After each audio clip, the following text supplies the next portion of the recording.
My dear shine family members, good morning. तकरीबन 48 घंटे के बाद आज मैं आप सभी लोगों को अपने इस वॉइस नोट के द्वारा जो संबोधित करने जा रहा हूं, वो इन 48 घंटे के अंदर तैयार की गई वो सारी रणनीतियां जो पिछले 3 सालों की मेहनत, अनथक कंपनी के प्रयास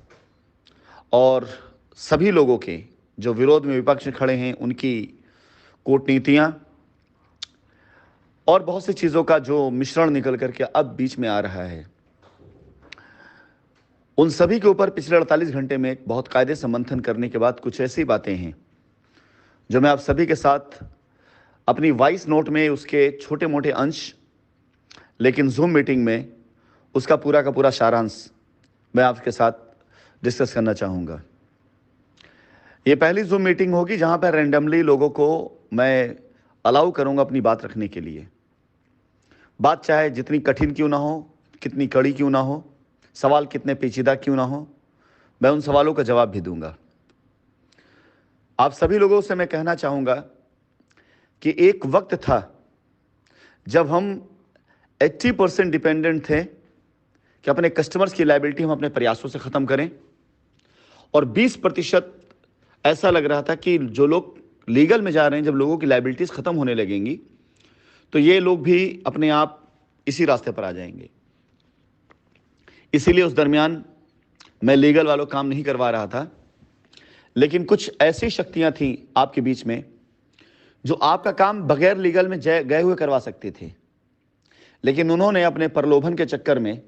अपनी फीस के चक्कर में, अपने चंदे के चक्कर में आपको लीगल जैसे रास्तों पर ले आकर खड़ा कर दिया,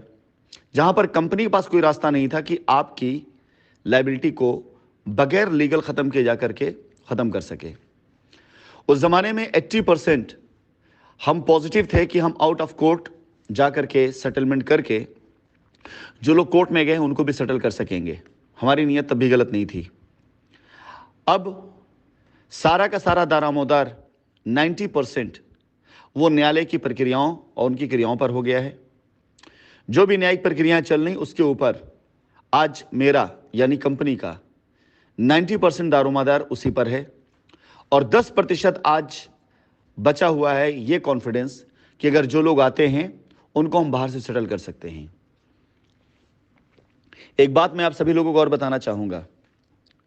न्यायिक प्रक्रियाएं और क्या होने वाला है इसकी खबरें आप सभी लोगों को उन खबरनवीश अखबार वालों से या सोशल मीडिया पे एक्टिव ऐसे लोग जो अपने व्यू, लाइक और शेयर के लिए काम करते हैं, आपको उनसे मिलती है। मैक्सिमम लोग ऐसे हैं जिनको खबरों से पता चलता है क्या चल रहा है, लेकिन हमारी टीम, होने वाली जांच, उसके आगे जो आदेश आते हैं वो, उस आदेश में जो आदेश किए गए हुए होते हैं उसके आधार पर क्या तथ्य, क्या साक्ष्य मांगे जा रहे हैं जांच में, और क्या मिल सकता है, क्योंकि हम वास्तविकता को जानते हैं, हम सच्चाई को जानते हैं, हम पूरी तरीके से ये बात जानते हैं कि जांच में जो चीज़ें मांगी जा रही हैं वो कहाँ तक मिले, क्योंकि अगर हमने गलत किया है तो हमें गलत का डर होगा, और हमने गलत नहीं किया है तो हमें कतई कोई डर नहीं होगा। तो जब से ये जांच शुरू हुई है, हमारे ऊपर हजारों करोड़ का, 60,000 करोड़ से ऊपर का आरोप लगाया गया। आपने खबरों में सुना, आपने सोशल मीडिया पे देखा, बहुतों ने मजा लिया। हमें पता था कि ज्यादा नहीं, कुछ दिन के अंदर ये 60,000 करोड़ का गुब्बारा फूट जाएगा, क्योंकि ये सच्चाई से रिलेटेड है ही नहीं। इसके साथ ही साथ पैसा विदेश ले जाने की बातें सुनाई दी। अगर पैसा विदेश गया होता तो मैं लगातार प्रयास ना कर रहा होता, लेकिन जिन लोगों ने आप सभी लोगों को 60,000 करोड़ विदेश गए पैसे के आधार पर ये आश्वासन दिया था या प्रलोभन दिया था कि आप आइए केस करिए, हम इस आधार पर कंपनी की ईंट से ईंट बजा देंगे, आपको पैसा दिला देंगे, बहुत से ऐसे आरोप कंपनी पर लगाए गए उन लोगों के द्वारा जिन लोगों ने गलत या फर्जी तरीके से एफआईआर करी है, कि इससे थोड़ा सा प्रेशर डालो एसोसिएट्स के ऊपर, प्रेसिडेंट के ऊपर, कंपनी के ऊपर, और पैसे वसूलो। जो पैसा नहीं दे पाए वो जाकर के ऐसे लोगों के पहलू में बैठ गए जिन लोगों ने मिल करके आपको और आपकी लायबिलिटी को बेचा। तो जब ये सारे आरोप हम पर लगे तो हमें पता था अच्छे से कि इनमें से कोई भी आरोप साबित नहीं हो सकता है, क्योंकि ऐसा कुछ हुआ ही नहीं था। अब जब ये आरोप गलत साबित होंगे तो सच्चाई तो कहीं ना कहीं से निकल करके आएगी ही। सच्चाई जब निकल करके आएगी तो एक सवाल यह भी उभर करके आएगा कि ऐसा क्यों किया गया। मैं ये बिल्कुल मानता हूं कि कस्टमर का पैसा हमारी कंपनियों में निवेश हुआ, इससे कोई इनकार नहीं। मैं बिल्कुल मानता हूं बहुत से लोगों की रजिस्ट्रियां हुई और उसका हम पोजीशन नहीं दे पाए, इससे भी हमें इनकार नहीं। मैं बिल्कुल इस बात को मानता हूं कि बहुत से लोग ऐसे हैं जिनकी रजिस्ट्रियां भी होना बाकी है, हमें इससे भी इनकार नहीं। मैं इस बात को भी मानता हूं कि बहुत से लोगों ने हमें अलग अलग योजनाओं में पैसा दिया और उसके बदले में उन्हें थोड़ा बहुत आंशिक तौर पर या तकरीबन आधे के तौर पर या कुछ भी नहीं मिला, हम ये भी मानते हैं। और हम इस बात के लिए न्यायालय के अंदर प्रेयर करेंगे, अपील करेंगे, प्रार्थना करेंगे कि हमें ऐसे लोगों की लिस्ट दी जाए, हमें ऐसे लोगों का रिकॉर्ड दिया जाए जो जांच में आ रहे हैं, और वहां पर अगर ऐसे हमारे पास वैलिड, लीगल, जायज रिकॉर्ड आते हैं तो हम बिल्कुल तैयार हैं एक एक पाई पाई की लायबिलिटी उतारने के लिए। एक एक पाई पाई की लायबिलिटी उतारने। हमारा अपराध सिर्फ इतना सा है कि हमने कार्य किया, उस कार्य को सही तरीके से हम फाइनल स्टेज पर नहीं ला पाए क्योंकि पीछे हमारे इतने विरोधी लग गए, पीछे हमारे साथ इतने तरह की साजिशें हुई। ये रीजन था, अदरवाइज नियत नहीं गलत थी। इन सारी चीजों को आने वाले समय में आप सब साबित होते हुए भी देखेंगे। इसके अलावा जितने आरोप हैं, जिन आरोपों के आधार पर आप सभी लोगों को सब्ज़बाग दिखाए गए थे, वो सारी बातें गलत थी, इसलिए वो सही साबित नहीं हो सकती। मैं एक बार फिर से कहूंगा कि जब कोई ऑर्डर पास होता है, उस पर कोई जांच की जाती है, तो आपको खबरें अखबारों से लगती है और मुझे खबर, मैं एक एक एक्टिविटी पर नजर रखता हूं, क्या चल रहा है, कैसे हो रहा है, मैं उसकी लीगल राय लेता हूं, लीगल ओपिनियन लेता हूं। मैं टीमें वहां पे काम कर रही हैं, उनकी एक्टिविटी के अलावा अपनी खुद की एक लीगल टीम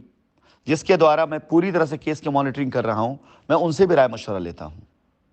मेरे पास जितने भी दस्तावेज आते हैं वो सारे सारे दस्तावेज लीगल तरीके से उपलब्ध कराए गए हुए होते हैं। उस पर मेरी अपनी खुद की लीगल ओपिनियन होती, मेरी टीम की ओपिनियन होती कि हम इसमें कहां जाने वाले हैं, अब आगे क्या होने वाला है। हम हमेशा बैकअप प्लान लेकर के चलते हैं, एक स्टेज पीछे और एक कदम आगे, ये दोनों हमेशा देख के चलते हैं कि ये क्यों हुआ और अब इसके क्या रिएक्शंस हो सकते हैं। तो जब जब माननीय न्यायालय में कोई आरोप हम पर लगाए गए और उस आरोप के ऊपर जब भी कोई जांच हुई और हमने अपनी लीगल टीम के साथ जब इसके बारे में डिस्कस किया, तो एक ही चीज थी कि अगर आपने कोई अपराध नहीं किया तो जांच को बिल्कुल फेयर होने दीजिए, अपने आप सारा काला चिट्ठा सामने आ जाएगा। फिलहाल अभी न्यायालय की तारीख है और जो भी समय लगे जजमेंट आने में, लेकिन दो तीन चीजें मैं आप सभी कस्टमर और जनता की अदालत में एडमिट करना चाहूंगा। सबसे पहले मन से ये वहम और भ्रम निकाल दें कि आपका पैसा कहीं बाहर किसी और देश में जाकर के किसी और उपयोग में आया है। ये ऐसा कदापि कदापि कदापि नहीं हुआ है। इसके बाद सेकंड नंबर पर हम आ जाते हैं। आप अपने मन से इस वहम को निकाल दें कि कंपनी आपके साथ कुछ गलत करना चाहती है या किसी प्रकार से कोई फ्रॉड करना चाहती है। यह हो नहीं सकता है, बिल्कुल किसी हाल में नहीं हो सकता है। जांच में सिर्फ इतनी चीजें आ सकती हैं कि हां पैसा लिया गया, पैसा बकाया है। जांच में यह आ सकता है कि कस्टमर से प्लॉट नाम पैसा लिया गया और रजिस्ट्री नहीं की गई। हम तैयार उसकी रजिस्ट्री करने के लिए, हमें इससे इनकार नहीं है। लेकिन निवेदन है आप सभी लोगों से जो लीगल में जा चुके हैं, इस मीटिंग में खासकर मैं उन लोगों को आज मौका दूंगा, क्योंकि आरोप चाहे जितने आप लगा लें, अखबारों में चाहे जितनी खबरें क्यों ना छप जाएं, होना वही है जो सही है। अगर कहीं से किसी प्रकार से जांच कमेटी की तरफ से, एजेंसियों की तरफ से हम पर कोई भी ऐसा आरोप लगाया जाता है जो है नहीं, साबित नहीं किया जा सकता, जिसके साक्ष्य नहीं हो, हम उस आरोप या उस आरोप के आधार पर जो भी कॉन्सिक्वेंस हुए होंगे, हम उसके विरुद्ध में भी न्यायालय के अंदर अपील करेंगे। लेकिन अब अपने ऊपर लगे हुए कलंक और आरोप को मिटाने के लिए हम अपनी तरफ से भी प्रेयर करेंगे और मुकदमा लड़ेंगे। जैसा मैं पहले भी कह चुका हूं, मैं इस मीटिंग का आयोजन सिर्फ इसलिए करना चाहता हूं, इसमें मैं अपने सभी उन कस्टमर्स को इनवाइट करना चाहूंगा जिन्होंने अपनी जमा की गई धनराशि जो उन्होंने कंपनी में जमा किया है, उस धनराशि से भी ज्यादा धनराशि की मांग ऐसे वकीलों और ऐसे नेताओं के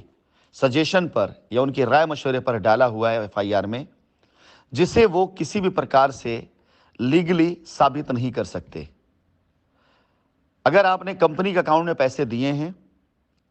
और आपने वही केस किया है, या आपने किसी प्रकार से कंपनी से पैसा लिया भी है लेकिन अपने केस में नहीं लिखा है, आपकी एफआईआर में जितने प्रकार के हमारे ऊपर आरोप लगाए गए हैं, मैं लीगली यह बात कहना चाहूंगा कानूनी तौर तरीके से कि अगर आज मैं चैलेंज कर लूं ऐसे सभी एफआईआर्स के लिए, तो मैं आपको बता दूं क्लेम के एफआईआर के लिए आप सभी लोगों को, अगर आप किसी ऊपर कोई क्लेम करते हैं तो उसका जो लीगल प्रावधान है कि आप सभी लोगों को उस एफआईआर को क्लेम में डालने के लिए आपको उसकी एक फीस डिपॉजिट करनी होती। बहुत से ऐसे लीगल चीजें हैं,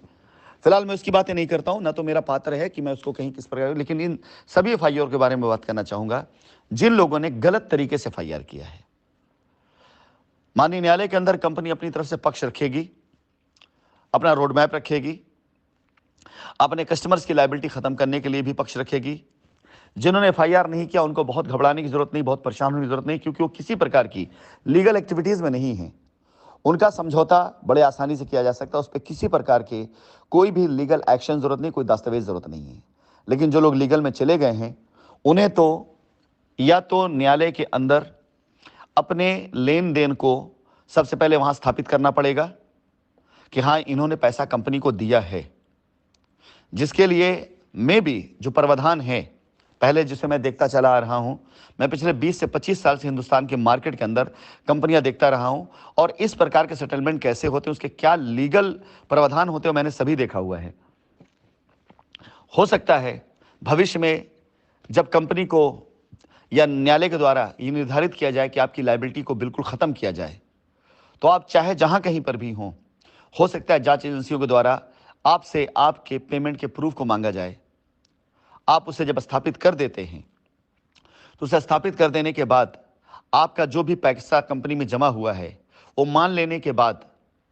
कंपनी के द्वारा जो भी दिशा निर्देश जो भी रोड मैप दिए जाएंगे, यदि वो रोड मैप और कस्टमर की लायबिलिटी और माननीय न्यायालय की सहमति होती है तो उस प्रकार से आने वाले समय में यह अदायगी की जा सकती है।